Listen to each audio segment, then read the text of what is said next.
Hey, it's Randy at Power Cave Training again. Today I'm going to do deadlift part 3, and we're going to talk about mostly conventional deadlifting. There are basically 3 stances. There's a deadlift, there's a feet fairly close together. When I first started, they used to say heels pretty close together, feet 5 inches out. I found myself getting a little tipsy doing that. I did it for a lot of years, but I think it held me back from being the best deadlifter I could be. So what I changed, so a regular deadlift would be basically a shoulder width stancer, and then semi-sumo would be just a little bit wider, and then a full sumo would be all the way out. I've done all 3 of them. I competed, I worked on the full sumo for about a year and a half. I did 2 meets in there, and I got within about, maybe 20, 25 pounds of my best conventional lift. But the problem I had is when I lost a lift, or was having trouble with a lift, I couldn't save it sumo.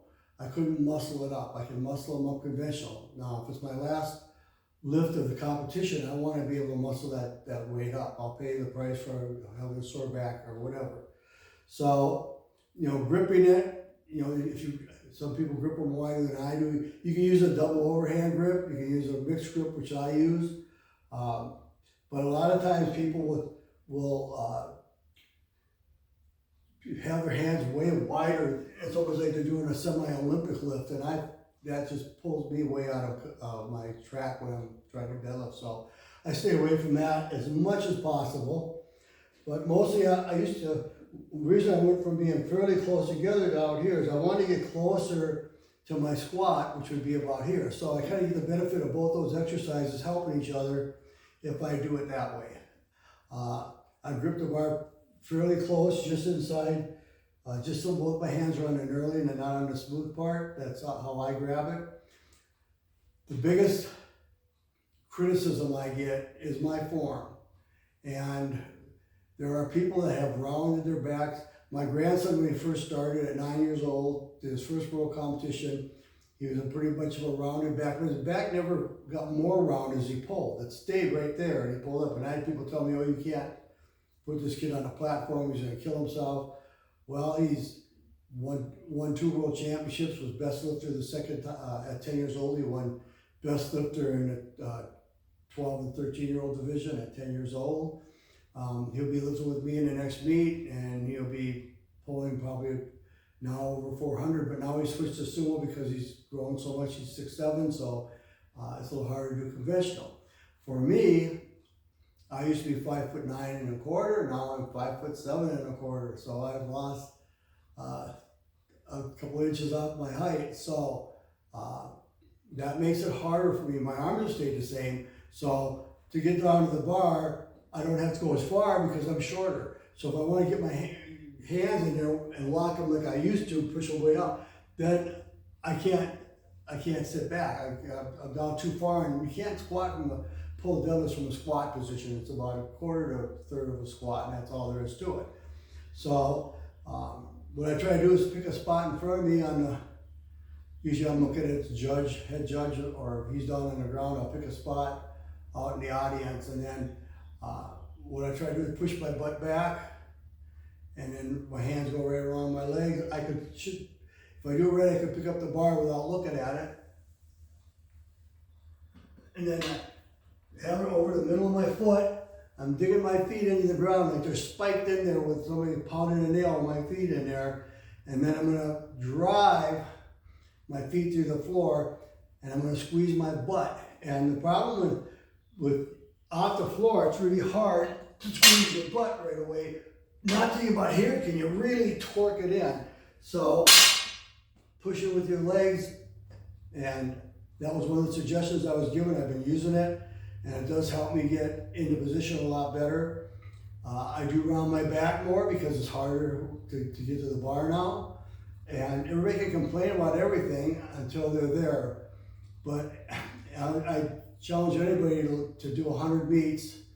I've done some more. I've done 2 meets a week apart. I've done that 3 times. And put your body through that nonstop. I've never had time off. COVID year was the only year that I didn't compete, but right up until they canceled the meet during COVID, I was training for it, so I really didn't have a year off. So when you're training for that much time, it takes wear and tear on your body.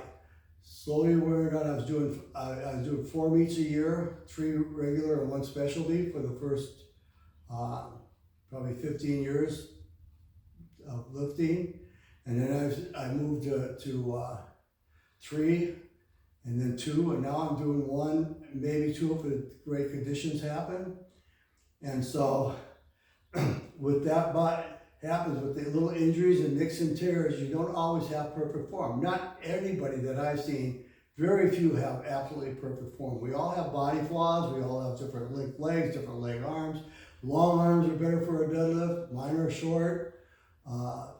Short arms are better for bench pressing. So there's always advantages to everything, but if you can waste so much energy trying to get perfect form that you don't fix anything. You get worse. If you go up there with a good attitude, good mental training, good setup, you'll be fine. And then what a lot of people do is leave their best lifts in the warm-up room. They think it'll warm up to what they're going to open with. You don't have to. Your body's not going to forget the deadlift in a week or 2. And the first lifts that you should be able to do an easy triple with anyhow. So to go in the gym and beat yourself up for 20, 25 minutes of hard lifting, to go out and lift for 3 lifts, I think is ridiculous. And then the other thing is to have a clear mental attitude, to be positive. I can look in people's eyes most of the time and tell you if they're going to get the lift or not. Don't matter if the coach slaps them in the face, they beat their head off the wall. When they get up there, you can tell. You can tell the intensity just isn't there, or they just have picked more weight than they have an ability to do. So I can get here, pick my spot on the floor, or I can go down and get it, and then pick my spot on the floor. And you can see that. And I lift up with the bar right here in my hand. A lot of people put it right in the palm of their hands. I put it in my fingertips. It's just as easy to hold on to, and it's not quite as hard of a pull, and I don't tear calluses off my hands. I have no calluses on my hands at all from deadlifting. So I'll come in here and then just get that, look up, and then sit back and drive. And so again, sit back, drive. Now, what can you be red lighted for? Well, if you bring it up and you sit under it and start pulling up your legs that way, that's called ramping. That's illegal. And if you get to here and you stick and you start going, that's illegal. That's called hitching.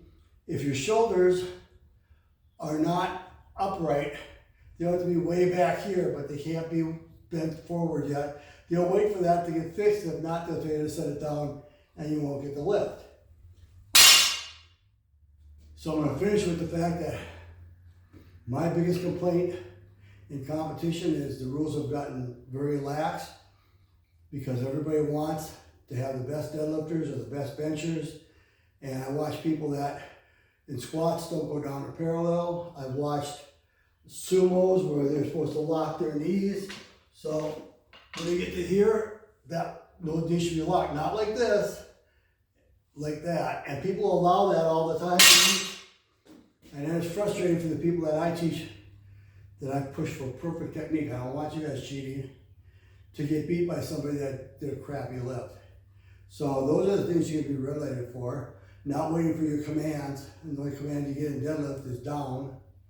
So if you learn all that stuff ahead of time, I always say get a good coach or a good training partner who can push you, see your flaws, see what you're doing wrong, make sure you're mentally right.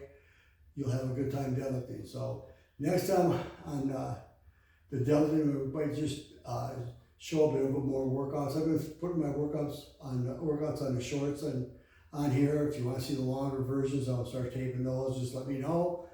And we'll see you next time on Power Cave Training.